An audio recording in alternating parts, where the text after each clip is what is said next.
And Lakers, Luka and his squad just cruised 107-96. Of course, no LeBron. Bradley Beal missed the second half. Luka finished with 33, 11, and 8.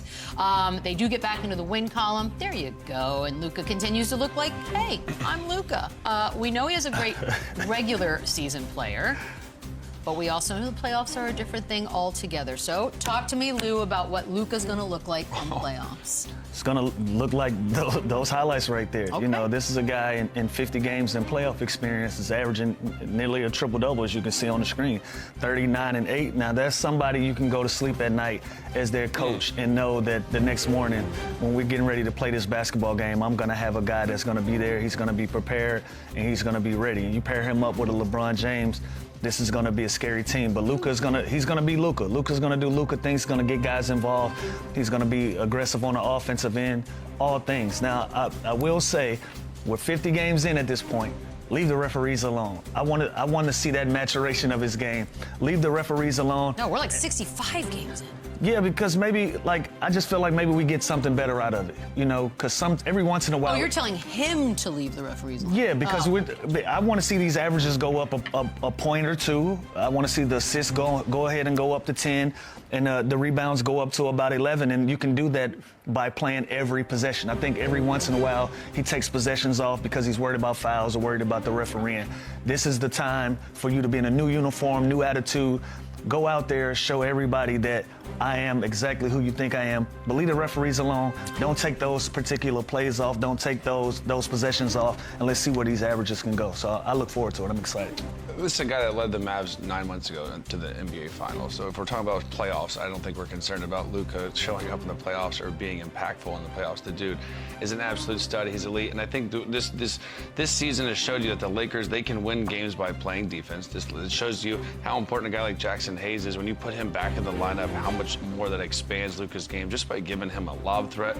And then Austin Reeves, you got to show him some love. LeBron goes down. This dude's numbers are crazy up. He's being efficient. He's going nuts. I think he had 37 or 38 the other night. Follows it up again last night with 27 or 28 points. He's efficient. You can give him the ball. He can play off the ball. So he's showed that he can clearly do more with a bigger role. And Luka's getting more comfortable as days goes on. And again, this team doesn't have to have these explosive offensive nights because they've figured out a way to win games and to at least be in games just by playing defense. Can we look at the standings really quickly? Because it's never too early to start looking ahead at what we want to see as fans. What do we dream of? So the Lakers, right, there is a messy tie going on right here with the Grizzlies, the Nuggets, and the Rockets. The Rockets are back. Who do you want? If you're the Lakers, I know you don't get your choice, but let's say you did. Who are you thinking? The Rockets or the Grizzlies. I don't want the Thunder. No! I don't want the Nuggets. So. No, you don't want the Nuggets. But again, I think it's so jumbled up right there. We're going to have to wait a little bit. But yeah, if I had my pick, I'd keep it how it is right now. Give me 4 or 5. Give me Memphis. Obviously, I'd prefer home court. I think they can obviously flip with the amount of time we have left. But I don't want Jokic in the playoffs, and I damn sure don't want SGA in the Thunder. No, you're not getting the Thunder. No chance. But you could get the Rockets, which is crazy that the Rockets. I would like the Rockets on the Lakers. Fair enough. Let's talk Suns for a second, Chandler. 15 of the last 21 have been losses, and if it started today, they would miss the play-in. Oh, man. What are we doing? Is this over? Yeah, it's tough, but they're also one game out of the play-in, and this is the Dallas Mavericks, who are talking about forfeiting games because they don't have enough players to play, which I didn't even know that was a thing. We haven't even talked. Literally might not play games because they don't have bodies. So that's the team that's one game ahead of them to get in the play-in. Again, it's been such an awful season. It feels like right when it can get worse, it gets worse for this team, but I guess the goal is to get in the play-in, to beat the team with no players, to jump them in the standings with whatever 20 more games left. So, again, this just hasn't worked. Clearly, there's going to be moves this offseason, and this is not going to be the same team that comes back to Phoenix next year.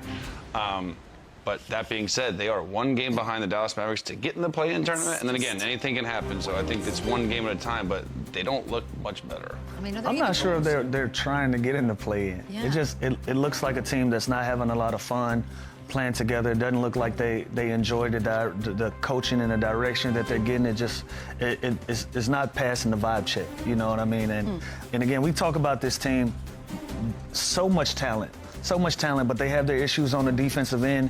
in every game now, we're starting to see at least some type of interaction between Bud and one of his superstar guys. Yeah, we are. It looked like there's a disconnection there, and losing 15 of your last 21.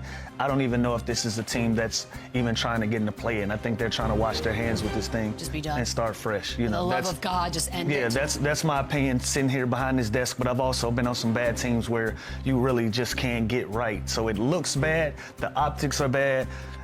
If this team can get into play, and I still think they can be disrupted, because I just can't turn my back on the amount of talent that they have on this team. But it doesn't even look like they're trying to get that play-in spot. And by the way, it's one game. You play like the Kings. I know, but it's more than just the game, like the numbers on the standings. It's like what they look like. What Lou just said, the vibe check is awful. KD had another heated exchange with Bud.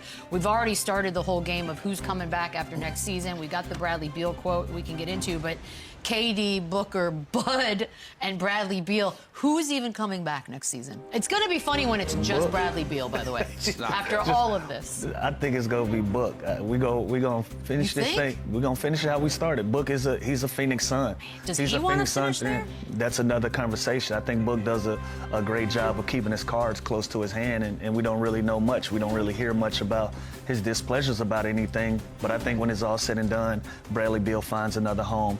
KD finds another home, and as much money as they owe Bud, it looks like he probably won't be there either. So, Good Lord, how many coaches are we just saw the video of Hart and Tibbs, and was like, Yeah, it's different. This is different. Way different. This is different. This doesn't feel the same way. It doesn't feel like there's mutual respect here. It feels like this has run its course, and this is going to end with KD getting moved, I think, before they get off Bud, who I think is 5-year, $50 million deal, whatever.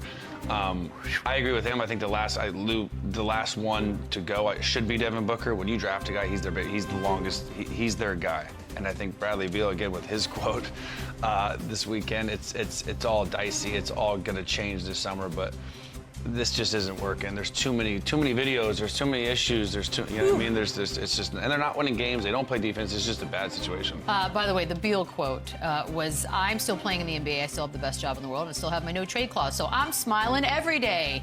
Translation: getting paid, don't care. Anybody want to argue with that? That's what we call leverage. And that's really knowing that your future is in your own hands, and with that, worst case scenario, I am in control of how this is going to go for me and how my career is going to continue. So, all things considered, he should be smiling every day. Winning.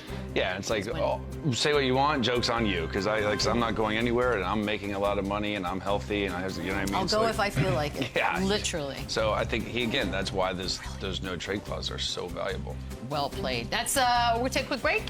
We'll be right back to wrap things up. Jokic comes out with, I think who you are in the regular season, that's who you are in the playoffs. I think you cannot flip a switch.